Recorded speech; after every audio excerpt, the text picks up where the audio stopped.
Hello friends, welcome to my channel.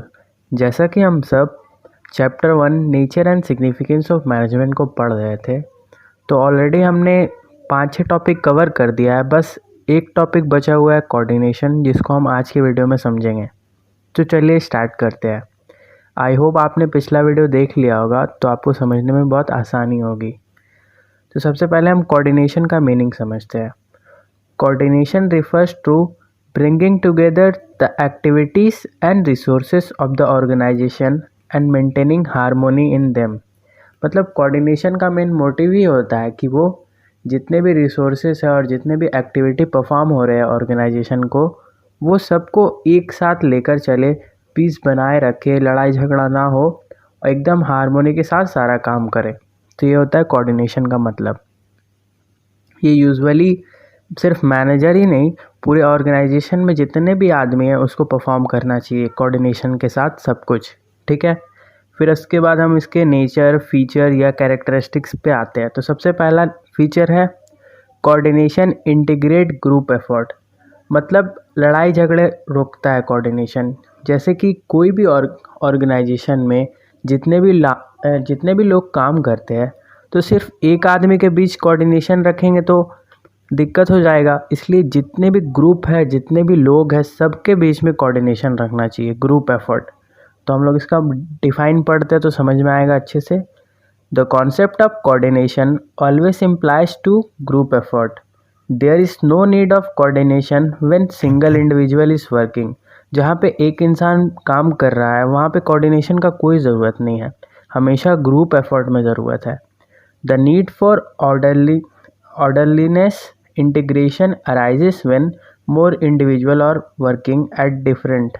क्योंकि देखो, coordination का ज़रूरत वहाँ पे होता है जहाँ पे ढेर सारे लोग काम करते हैं। क्योंकि कोई अलग रिलीजन से आया है, कोई हिंदू है तो कोई मुस्लिम है, कोई अलग फैमिली से बैकग्राउंड से आया है, तो किसी का लैंग्वेज चेंज है, तो वहाँ पे कॉन्फ्लिक्ट होने का बहुत चांस होता है। इसलिए हम लोग कुछ आदमी का गोल भी अलग होता है, अलग अलग, सबका तो सेम गोल नहीं होता, अलग अलग गोल होता है, तो वहाँ पे कॉन्फ्लिक्ट होने का बहुत ज़्यादा चांस होता है। इसलिए वहाँ पे कोऑर्डिनेशन बनाए रखना है सबके बीच में, ये काम मैनेजर करता है। ठीक है, दूसरा फीचर ऑफ कोऑर्डिनेशन है इंश्योर यूनिटी ऑफ एफर्ट। मतलब जितना भी काम हो रहा है ऑर्गेनाइजेशन में, वो सिर्फ एक ही डायरेक्शन में जाना चाहिए, अलग अलग डायरेक्शन में नहीं होना चाहिए। ठीक है, कोऑर्डिनेशन ऑलवेज एम्फेसिस मतलब जोड़ता है on unifying the effort of different individual, because conflict effort में cause damage to organisation. Coordination क्या करता है, जोड़ता है, जितना भी वहाँ पे काम कर रहा है ना, उसका एफर्ट को जोड़ता है ताकि लड़ाई झगड़ा ना हो। क्योंकि लड़ाई झगड़ा होगा तो डैमेज तो सबसे ज़्यादा डैमेज वो लोग को भी नहीं होगा, एम्प्लॉय को ही होगा। ठीक है, तो वही कोऑर्डिनेशन काम करता है, वो लोग को जोड़ता है। ठीक है, the main aim of every manager is to coordinate the activity and function of all individual to common गोल।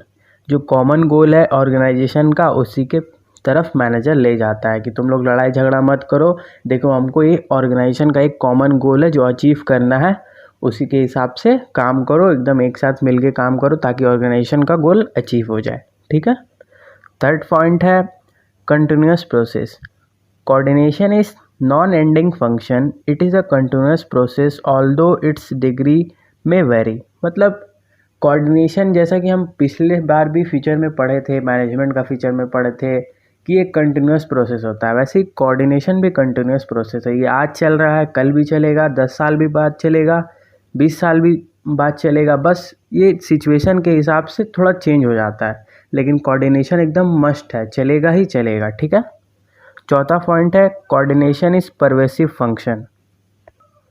इसका मतलब है कि परवेसिव मतलब होता है यूनिवर्सल। तो हम लोग पिछले भी फीचर्स में पढ़े थे कि जितना भी मैनेजमेंट का फंक्शन है वो सब जगह परफॉर्म होता है, तो वैसे ही कोऑर्डिनेशन भी है, ये भी सब जगह परफॉर्म होता है। ये स्कूल में भी होता है, रेस्टोरेंट में भी होता है, होटल में भी होता है, मैनेजमेंट में भी होता है, किसी ऑर्गेनाइजेशन में भी होता है, किसी कंपनी में भी होता है, सब जगह कोऑर्डिनेशन हमेशा परफॉर्म होता है। तो coordination is a universal function, it is required at all level in all department to perform the all the function. जितना भी फंक्शन होता है वो सब कोऑर्डिनेशन में ही होता है और सब जगह ये यूज़ होता है, ठीक है।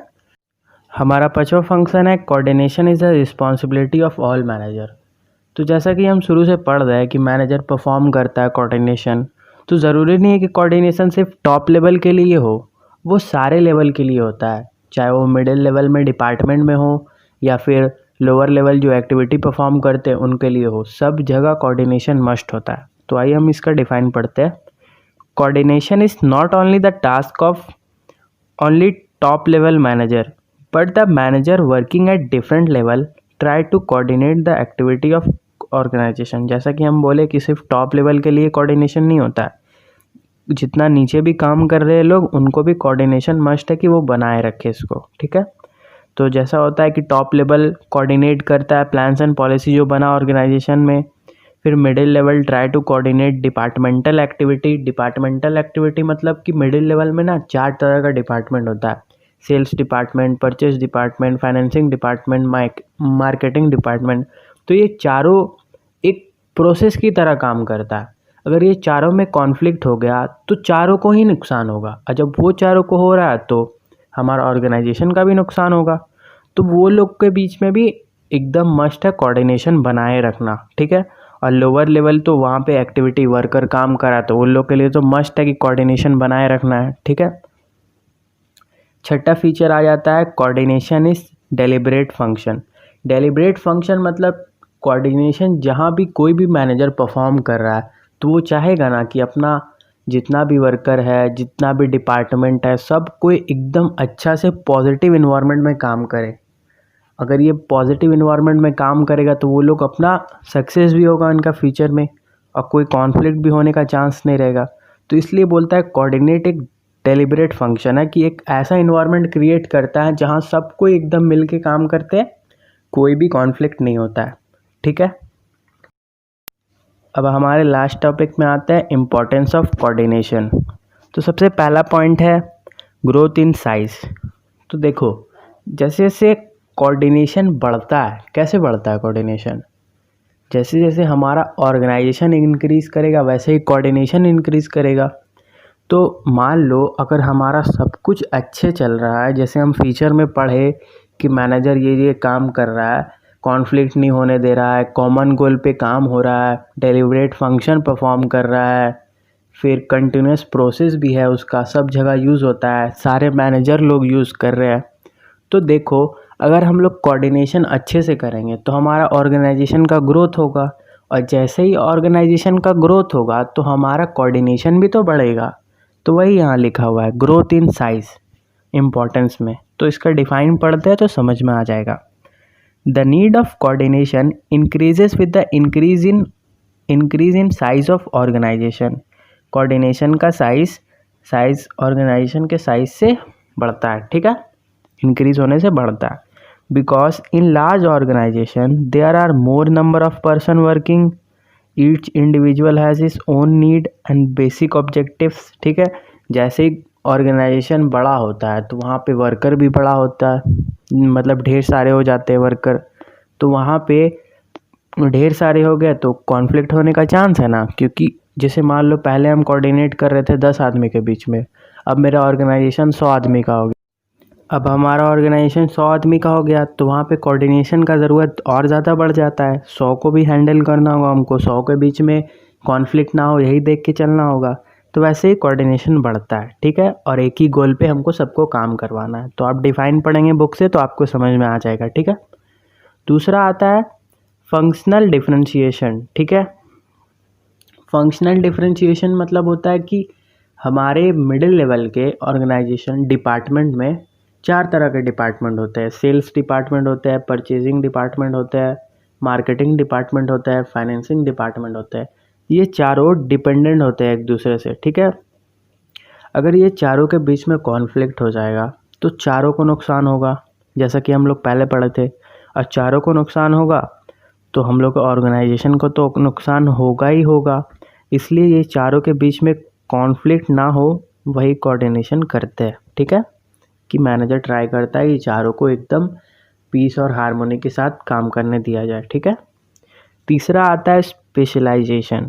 देखो स्पेशलाइजेशन मतलब क्या होता है कि कभी कभी हम अपने ऑर्गेनाइजेशन में कुछ प्रोफेशन रखते हैं। प्रोफेशन मतलब जो एकदम हाई डिग्री का क्वालिफिकेशन से आता है, ठीक है। मान लो जैसे हम बिज़नेस कर रहे हैं तो हम सीए को रखे, ठीक है, बढ़िया सीए को रखे। तो सीए ढेर सारा सीए रखे हैं, मान लो 10-12 सीए रख लिए है, बाकी उससे लोअर भी बहुत कोई है, 10-12 सीए रख लिए। तो वो लोग का क्या है, वो लोग का सैलरी तो ज़्यादा होगा ही, ऑब्वियस सा बात है, सीए का सैलरी बहुत हाई होता है। तो वो लोग होता है कि एक एटीट्यूड ना आए उनके अंदर, यही होता है इस फंक्शन का मतलब, कि वो लोग अपना काम करे, पैसा ले, सब कुछ रखे, लेकिन वो लोग भी कोऑर्डिनेशन से काम करें। ईगो मतलब नहीं दिखाए कि हमें इतना हाई पोस्ट है, हम इतना हाई में काम कर रहे हैं, हमको सैलरी मिल रहा, तो हम एकदम ईगोइस्ट बन जाए, एकदम बढ़िया से, एकदम किसी को वैल्यू ही नहीं दे, अपने नीचे के लोग को देखे ही नहीं। वही ये फंक्शन बताता है। तो चलो इसका डिफाइन पढ़ते हैं तो समझ में आएगा। In large and modern organization, there is high degree of specialization and specialist feel that they are the only qualified person। मतलब बड़े ऑर्गेनाइजेशन में और आजकल के मॉडर्न ऑर्गेनाइजेशन में कुछ स्पेशलिस्ट ऐसा फील करते हैं कि वही एक क्वालिफाई है, मतलब पढ़े लिखे हुए हैं, ठीक है, qualified people, and they always take the right decision in time. वो सोचते हैं कि वो हमेशा वही लोग सही डिसीजन लेते हैं सही डायरेक्शन में।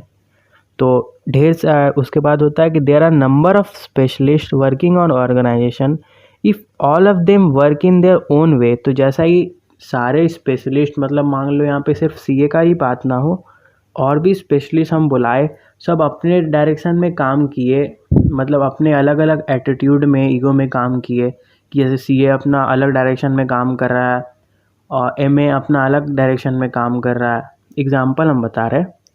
तो कॉन्फ्लिक्ट हो चाहे नहीं हो, लेकिन ईगो क्लैश ज़रूर होगा, और इससे ऑर्गेनाइजेशन को बहुत दिक्कत होगा। तो वो क्या करती है, इन सब के बीच में भी कोऑर्डिनेशन बनाए रखती है। तो यहीं पे हमारा चैप्टर ख़त्म होता है, ठीक है।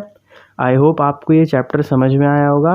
हम नेक्स्ट वीडियो में इस चैप्टर का नोट्स प्रोवाइड कर देंगे आपको, आप उसको एकदम आराम से एग्ज़ाम में लिख कर आओ, कोई मुश्किल नहीं होगा, ठीक है। Thank you, keep watching my video.